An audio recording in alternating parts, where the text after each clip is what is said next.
Hello, I am going to show you this room. It's kind of cool. What's really unique and amazing about this old pine tongue and groove is that the resins in the pine have turned red, and it kind of makes the floor, you'll see the red stripes, the red wood. That is simply 110-year-old or 120-year-old pine. It's going on 120 now.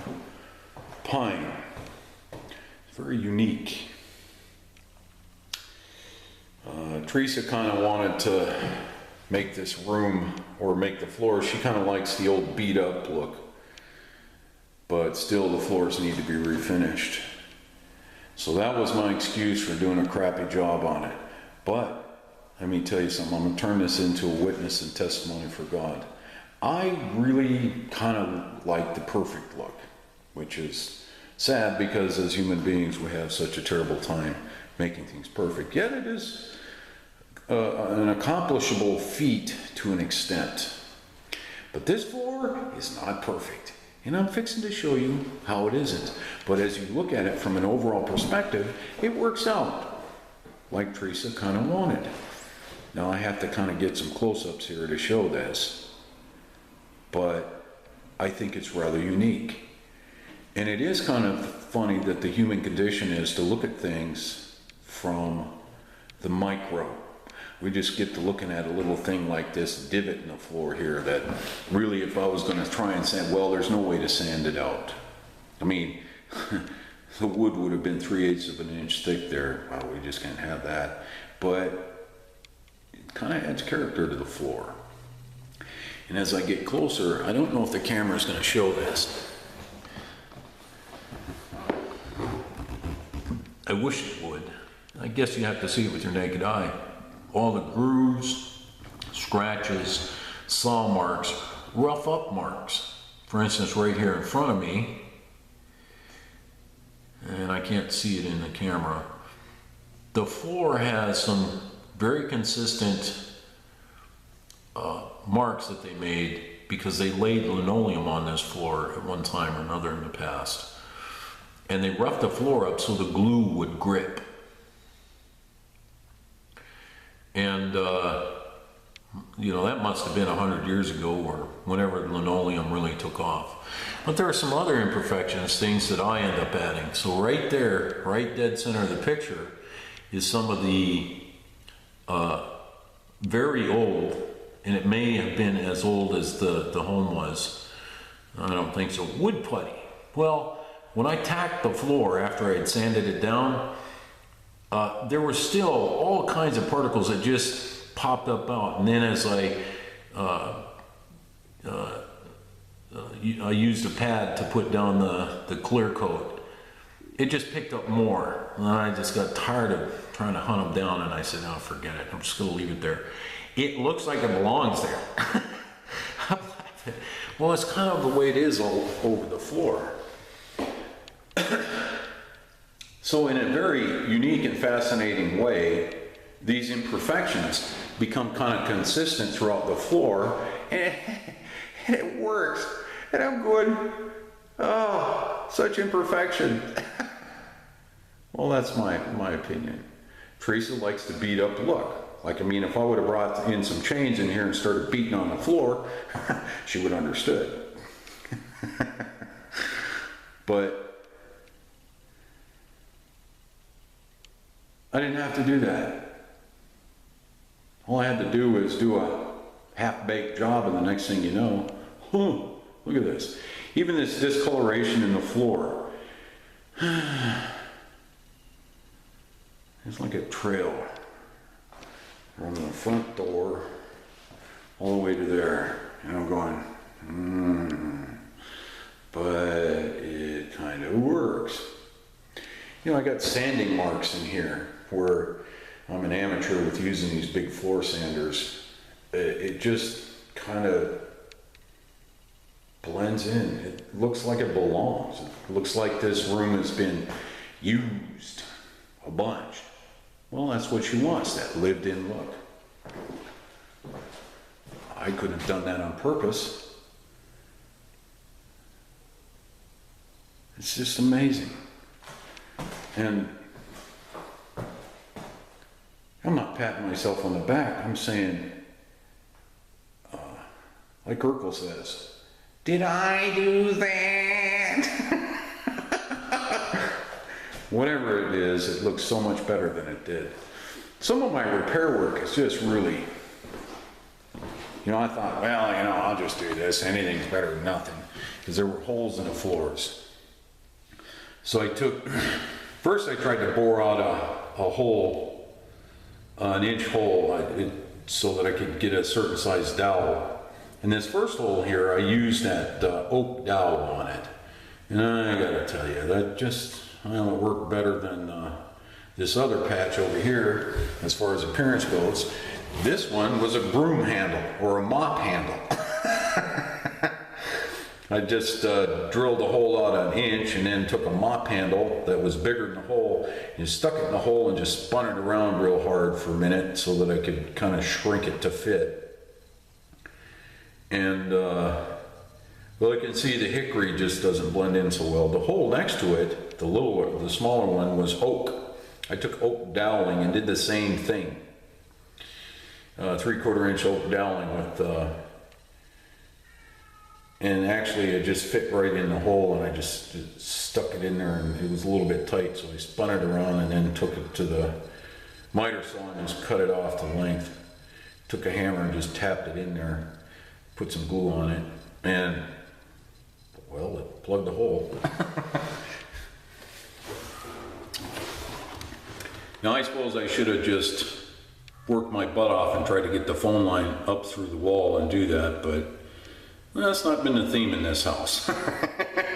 So I said, okay, I'm just going to continue with the theme. And that's probably the only thing that really bugs me about this. That, by the way, is our modem for our internet. Gotta have internet. So anyway, and over here,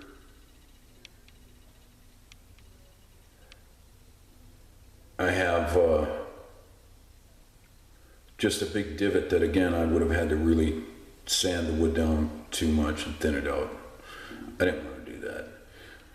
There's some right there in the corner where I really couldn't sand very good, even with that old paint that was on the floor was so hard. It was amazing. Plus there were multiple layers of it that, I'll be honest with you, sanding gets freaking old. But surprisingly, it works. It works for this room. It works for this house. It's just amazing, because when I stand back and look at it, it just looks like character. And here's my other repair. This job I kind of did wrong. That I did wrong.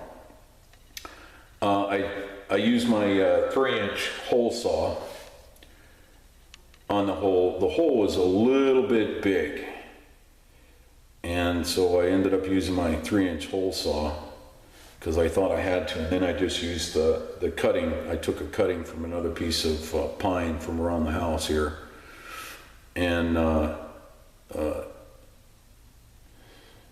cut a 3-inch hole in that, and then I used the scrap. It's scrap, which explains the center hole you got there.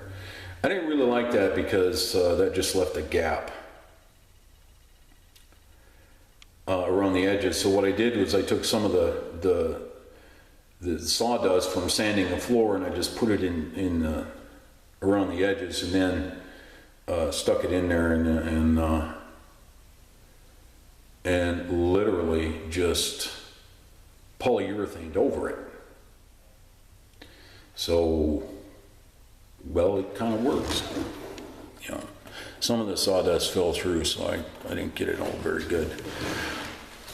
But the one that really did work was when I took the 3-inch hole saw over here.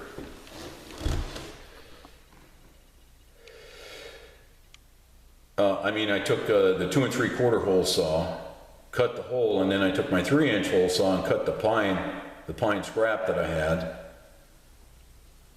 And then I had to kind of sand the edges down and then glue it, and then I just tapped it in there.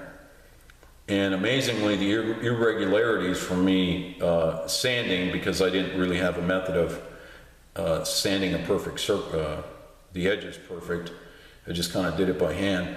Amazingly, I took the irregularities in that, just kept spinning the wood around until it fit in, and then glued it. Or I don't even think I glued this one. This one's just polyurethane in place, and it's just friction fit. But it's good and solid. I think that'll work. Did you know that Gorilla Glue is polyurethane? I think it's polyurethane. Pretty amazing. Right next to it's another interesting decision I made. I had Teresa go get some quarter round because there was no quarter round base trim. And you can see that this old kickboard or faceboard, or I forget what kind of trim it is. It's a two-piece trim. The original carpenters, or whoever put this trim in, was probably original with the house. When he put it up, he really did a very good job here. And it just made a big, I don't know. I know that back then they had craftsmen, but the carpenters on this house are definitely not craftsmen. They're just your general carpenters. And I guess they did a pretty good job for eyeballing everything. I mean, some of the corners are so out of square that they must have eyeballed it. But, hey, that's kind of the way they did things back in the late 1890s when they built this house. So here I got this quarter round up against here, and I said, wow, if I had pulled this faceboard off and put shims behind it and make it do right, I'm probably going to tear the wall up. And this wallpaper's been up here in here for quite a while, and I didn't want to do that. So I didn't want to make Teresa have to put up new wallpaper, because I don't think she's got this anymore. So I said, okay, I'll just butt this right up into here, and then I'll just put a little sort of cut that off flush. Well, as you can see, I did a very amateurish job, and it kind of hangs over. But when you stand back and look at it, it disappears. And almost like it belongs there, because that's kind of the way this house is. Eyeballed. Yes.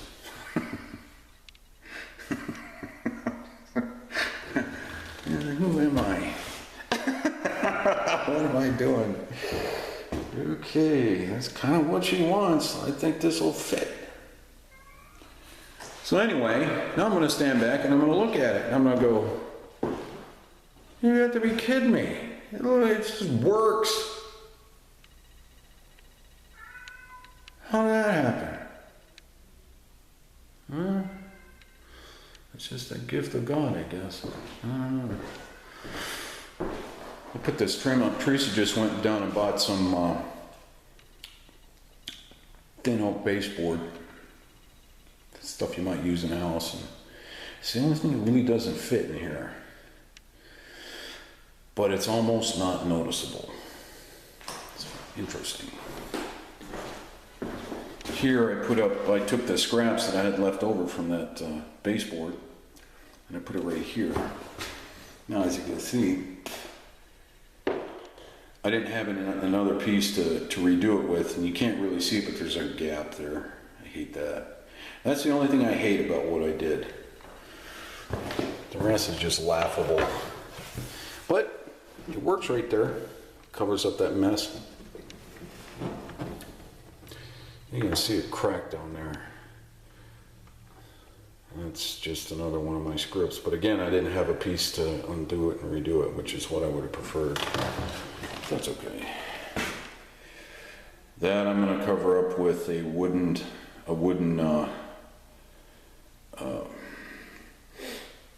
outlet cover, just a blank you can get for your electrical outlets. Here's another mistake I made. Because I didn't pull the baseboard off because of I didn't want to mess up the paneling in it. If you're wondering, I would have messed up the wallpaper. I would have messed up the wallpaper no matter how hard I tried, because I always can kind of get in a hurry. So I realized, here's my weakness, I get in a hurry, I'm gonna mess it up, so I'm not pulling it off. I think that that's one of the things that human beings need to do. They need to look themselves in the mirror and say, I'm imperfect, I'm gonna mess this up. And since there is definitely a certain level of craftsmanship that is needed, here's my weakness. I better not pull it off. Better not try it. And that's what I do. Otherwise, I think when you stand back and look at the room as a whole, it works. This dad blame works. I can only give the credit to God. He's the only one that can make it work.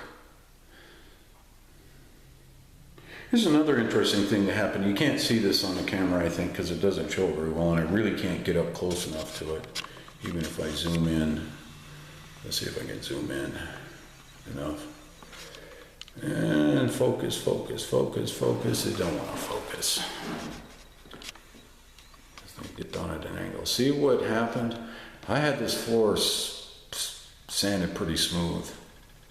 And when I polyurethaned it, after the third coat, the grain began to be raised. It got a raised grain appearance.